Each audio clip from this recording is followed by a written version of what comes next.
शीतल जयवंत यानपुरे. माझ्या शाळेचे नाव महात्मा फुले हायस्कूल बाबानगर नांदेड. वर्ग 5वा तुकडी ब. आज दिनांक 18 डिसेंबर 2024 रोजी पूज्य साने गुरुजी जयंतीच्या निमित्ताने हेलस कथामाला शाखा आणि जालना फाउंडेशनच्या सहकार्याने कथाकथन स्पर्धेचे आयोजन करण्यात आले आहे. आणि कथाकथन स्पर्धेसाठी माझा विषय आहे सिंधुताई सकपाळ यांचे जीवनचरित्र. सिंधुताई सकपाळ यांचे पूर्ण नाव चिंधी अभिमान साठे. साधारण कुटुंबात जन्म झाला. सिंधुताई सकपाळ सकाळी उठल्यावर म्हशा चरायला नेणे व म्हशांना पाण्यात बसवून शाळेत जाणे. शाळा ही त्यांची आवड होती, म्हणून त्या म्हशांना पाण्यात बसवून शाळेत जात. सिंधुताई ह्या चौथी पास. त्यांच्या वडिलांना वाटत होतं आपली मुलगी शिकावी, पण त्यांच्या आईला आपली मुलगी 10 वर्षाची झाली, काळजावरचं ओझं उतरावं म्हणून हरी सकपाळ यांच्याशी लग्न लावून दिलं. खरं म्हणजे त्यांनी कधी विचार केला नव्हता त्या काय होणार. खरं म्हणजे त्यांचं लग्न झालं तेव्हा त्यांच्या पतीचे वय 35 वर्ष होते आणि त्यांचे वय 10 वर्ष होतं.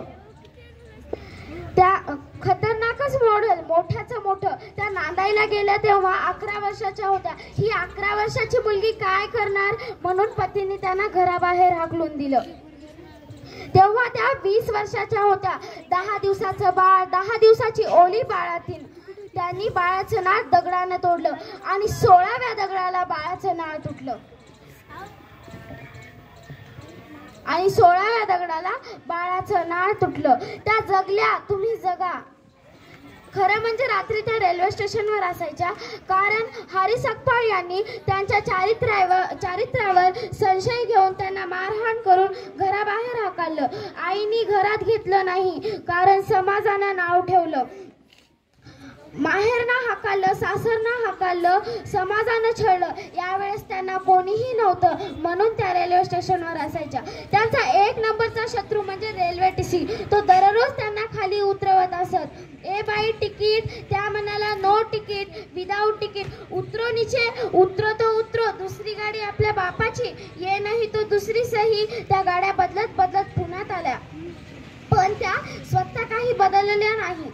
त्यांची मुलगी ममता. विशेष म्हणजे त्यांना समाजसेवा करायची होती, पण करणार कशी? 4थी पास. त्यांची मुलगी ममता. पहिले जर त्यांना दुसऱ्या लेकरांची आई व्हायचं असेल तर स्वतःची मुलगी ममता हिला पहिले पुण्याच्या दगडूशेठ हलवाई गणपती ट्रस्टला दिली. आणि त्यांची मुलगी 12वी पर्यंत BA गजभारे कॉलेज पतंगराव कदमांनी करून दिलं. आता त्यांची मुलगी एका मुलीची आई आहे. हजारो लेकरं सांभाळले. आता त्या हजारो लेकरांच्या माय झाल्या आहेत. मुलींना काही नव्हतं म्हणून त्यांनी कामाला सुरुवात केली. फक्त एका साडीवर काम सुरू केलं. जिंदगी बदलती है, फक्त जीना मांगता है. आणि ठरवलं ज्यांना कोणी नाही त्यांची आई व्हायचं. बस. हजारो लेकरं सांभाळले. 282 जावई आले. 49 सुनांच्या सासू झाल्या. 175 गायींची आई झाल्या. 750 पुरस्कारांच्या मालकरीण आहेत त्या आज. 3 राष्ट्रपतींनी सत्कार केलाय त्यांचा. प्रतिभाताई पाटील, APJ अब्दुल कलाम, प्रणव मुखर्जी यांनी महान माता म्हणून सत्कार केलाय त्यांचा. त्या जर तेव्हा थांबल्या असत्या, हारल्या असत्या तर हे आज होऊच शकलं नसतं. त्या जगल्या, तुम्ही जगा. खरं म्हणजे रात्री त्या रेल्वे स्टेशनवर असायच्या. दिवसभर भीक मागायचं. वाईटातून चांगलं घडतं. त्यांनी एक दिवस ठरवलं, आज आपण मरून जायचं. ये जिंदगी नको, अभी मरना मांगता है, कल की बात खुदा के हाथ. म्हणून त्या दिवशी त्यांनी पोटभर भाकरी खाल्ली. रात्री किती वाजता मरायचं हे काही ठरत नव्हतं. कोठेतरी 2चे टोल पडले. त्यांनी ठरवलं आता आपण मरायचं. त्या मरायला निघाल्या तेव्हा पोरीला आणि उरलेली भाकरी सुद्धा सोबत घेतली. पण मरायला जाताना भाकरीची काय गरज? समजा जर मेलीच नाही तर भूक लागेल ना. त्या दिवशी त्यांना कळालं भूक नको पण शिदोरी असो.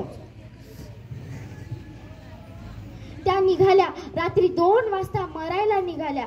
आणि त्याच वेळेस योगायोग एक भिकारी जोर जोरात रडत होता, आजारी असलेला, म्हणत होता, बाबा मला कोणी नाही रे बाबा, मी आता मरणार आहे बाबा, मला मरताना तहान लागली बाबा, कोणीतरी मला एवढंसं पाणी पाजा बाबा. कोई है रे बाबा, मुझे इतना सा पानी पिलाओ बाबा, मैं अभी मरने वाला हूँ, मुझे मरते वक्त प्यास लगी, कोई पानी पिलाओ बाबा. कल्पना करा, त्या मरायला जातानाच तो पाणी मागतो. पटकन विचार आला, सिंधुताई सकपाळ, मरण्याआधी थोडंसं चांगलं काम कर ना ग. त्यांनी त्याला पाणी पाजवलं, त्या थांबल्या, त्याला उठवून बसवलं, त्यांच्या हाताला चटके बसले. म्हणजेच त्या बाबाला त्यांनी सांगितलं, बाबा फक्त पाणी पिऊन मरू नका हा, माझ्याजवळ भाकरी पण आहे, भाकरी खाऊन पाणी पिऊन मरा ना. त्यांनी त्याला बारीक बारीक भाकरी करून खाऊ घातली, पाणी पाजलं, पण ते मेलच नाही ना हो, ते त्यांच्याकडे बघून नमस्कार करत होतं. पटकन मनात विचार आला, सिंधुताई सकपाळ, चुकलेस ग, चुकतेस. खाऊ घातलं 2 घास, पाणी पाजलं पोटभर, पण ते मेलं नाही ग. मग स्वतः एक काम कर ना, स्वतः मरून संपण्यापेक्षा मरणाऱ्यांसाठी जगायला शिक सिंधुताई सकपाळ, जगायला शिक सिंधुताई सकपाळ. आणि त्या अनाथाच्या माय बनल्या. या कथेतून आपणास असा बोध घेता येईल, वाईटातून चांगलं घडतं आणि जगायला शिकवतं व जगण्यासाठी प्रयत्न करता येतं. एवढे बोलून मी माझी कथा संपवते. जय हिंद, जय महाराष्ट्र, धन्यवाद. यानंतर प्रज्ञा अशोक गायकवाड.